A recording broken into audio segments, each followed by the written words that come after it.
Olá, investidor, muito bom dia. Seja bem-vindo ao InfoMoney TV. Morning Call, sua primeiríssima informação do dia. Meu nome é Rafael Figueiredo, eu sou analista da Clia Corretora e estou aqui para comentar o panorama dos mercados para a sessão de hoje, 16º dia, 16º dia de maio de 2016.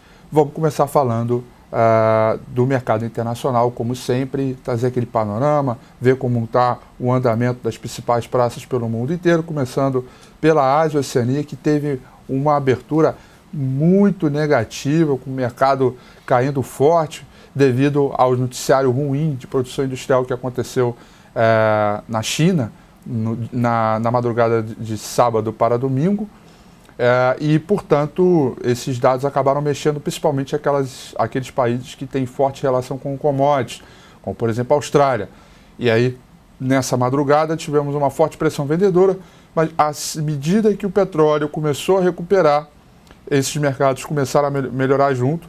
Portanto, a bolsa em Tóquio, o Nikkei, fechou em alta de 0,33%. Hong Kong, o principal índice em Hong Kong, fechou em alta de 0,84%. O da Austrália, só para deixar claro aí, fechou em alta de 0,66% depois de cair forte. E o principal índice na China, o Xangai Composite, fechou em alta de 0,8%. Como eu disse, as bolsas de Hong Kong estavam em super alta e depois, mais próximo do fechamento, tiveram aí uma fortíssima queda no final do pregão e operadores acabaram não entendendo o motivo dessa forte queda que aconteceu. Todos eles ainda refletindo o desempenho ruim da bolsa, dos resultados da China, conforme eu falei, no mercado, enfim, que tiveram as commodities em geral aí, com forte impacto, né? Os mercados que têm influência com a commodity. Os mercados pela Europa vão trabalhando com um terreno misto. Londres opera em queda de 0,42%, Paris opera em queda de 0,77% e o principal índice na Alemanha opera em alta de 0,92%, operando aí em função de dados locais de mercado, né? O futuro americano, o S&P 500 futuro, opera em praticamente estável. Na verdade, esse clima de estabilidade ele começou a partir das 5 horas da madrugada, onde o mercado de fato ficou aí meio na lenga-lenga, bastante sem oscilação nem para cima nem para baixo, operando muito próximo aí da estabilidade. O petróleo, gente, está operando em alta, tá? O do tipo WTI, negociado em Nova York, opera em alta de 2,06%. O do tipo Brent, negociado em Londres, opera em alta de 2,03%, cotado a 48,80 dólares o barril.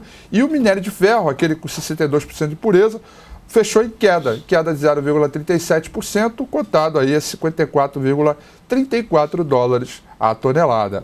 Ou seja, as commodities metálicas tendo aí um comportamento misto e o petróleo ainda em elevação, trabalhando com um comportamento bastante positivo, pelo menos para essa manhã. Mercados emergentes opera praticamente estável depois de 2 baixas seguidas. As moedas, né, têm desempenho misto em relação ao dólar. Rand lidera as quedas, dólar australiano sobe, peso mexicano cai e o rublo, que tem forte influência com o mercado de commodities, acaba trabalhando aí no terreno positivo em função, porque está acompanhando a alta do petróleo. Muito bem, hoje segunda-feira, mercado começando ali, já no ritmo um pouquinho mais calmo, daqui a pouco deve começar a acelerar, até porque essa semana tem uma série de indicadores relevantes para sair, tá ok? Bom, hoje para segunda-feira tem a pesquisa Focus, como toda segunda sai, e é o único dado que eu não consigo mostrar aqui para vocês, porque toda vez que sai a pesquisa Focus eu estou preparando para entrar no ar. Então eu não consigo ver esse dado para vocês. Mas, pelo menos a pesquisa Focus da semana passada já mostrava um certo otimismo para 2017, onde já o mercado como um todo já conseguia traçar um cenário de melhor previsibilidade. E também aumento já das apostas para a possibilidade de redução de juros em junho ou agosto, mas acaba aumentando um pouco mais em junho. Saiu também o IPC, computado pela FGV, do mês de maio, a primeira prévia veio com alta de 0,67, enquanto o esperado era 0,71. O GP10, também computado para o mês de maio, saiu 0,60%, o esperado era 0,54%. E aí vem os dois indicadores mais relevantes do dia, que vêm dos Estados Unidos. O primeiro é o índice Empire State de Manufatura de Nova York. Esse dado sai às 9h30 da manhã. E depois o importante índice mercado habitacional do mercado americano também, que sai às 11 horas da manhã. Depois temos dados de balança comercial semanal, um dado tradicional, toda segunda sai do mercado brasileiro. E depois o fluxo total de compra e venda de ativos de estrangeiros ou não para o mercado americano, que sai às 5 horas da tarde, mas aí não tem tanta relevância assim. Essa semana, do dia 16 até o dia 23, vai ter também como é que se fala? A coleta de impostos, né? A arrecadação, é isso que eu quis dizer. O governo vai poder dizer para a gente qual foi a arrecadação para o mês de abril, qual foi a coleta de impostos e também como foi a criação ou destruição, no caso, a destruição mesmo de postos de trabalho em função do que a gente vem vivendo aí da crise. O emprego o emprego é o único cenário, é o único dado que ele é o último, né, a refletir da crise. Então vem uma crise, e na hora de desempregar é em última instância. Então o desemprego alto é sinal de que a crise está chegando no seu fim, né? Pelo menos é o que eu acho por aqui, porque as pessoas inclusive pararam de consumir até produtos básicos.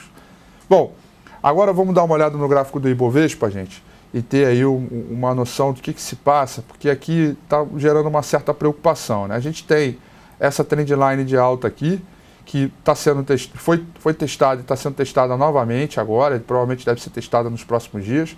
O petróleo subindo, já dá para ter uma ideia de que nós vamos trabalhar no terreno positivo, pelo menos na abertura ali, próximo do terreno positivo, por conta do petróleo, tá? O petróleo sobe, a bolsa por aqui tende a acompanhar esse mesmo ritmo. Porém, pessoal, aconteceu aqui o que a gente chama de falha, né? O que é uma falha?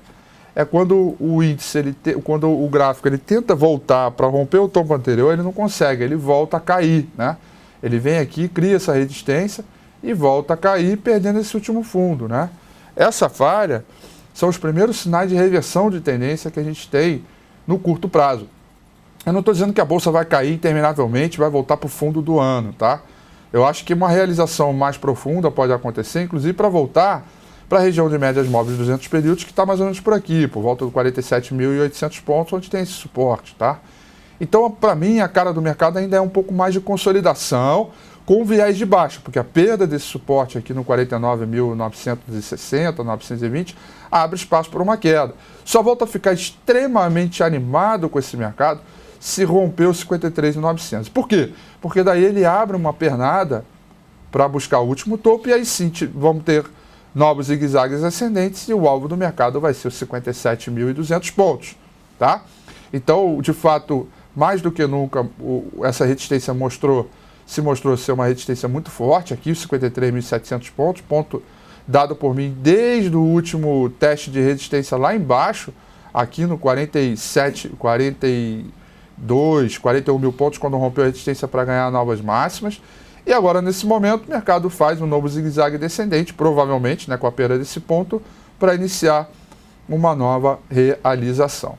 Pessoal, é um mercado que a gente tem que, de alguma maneira, ficar à espreita, porque papéis ligados a commodities, com exceção de um ou outro ali, já, pelo menos o setor de materiais básicos, vem mostrando uma força relativa muito ruim e um mercado pronto para perder o último fundo, o que aumentaria ainda mais a possibilidade de novas vendas, tá?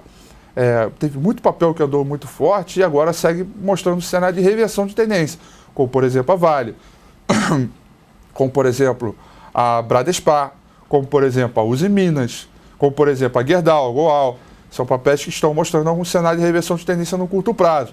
Então são esses papéis que de alguma maneira acabam pesando um pouco mais o índice, além, claro, de alguns papéis de segmento de bancos que pioraram um pouquinho também, mas nada muito significativo, mas pioraram um pouquinho.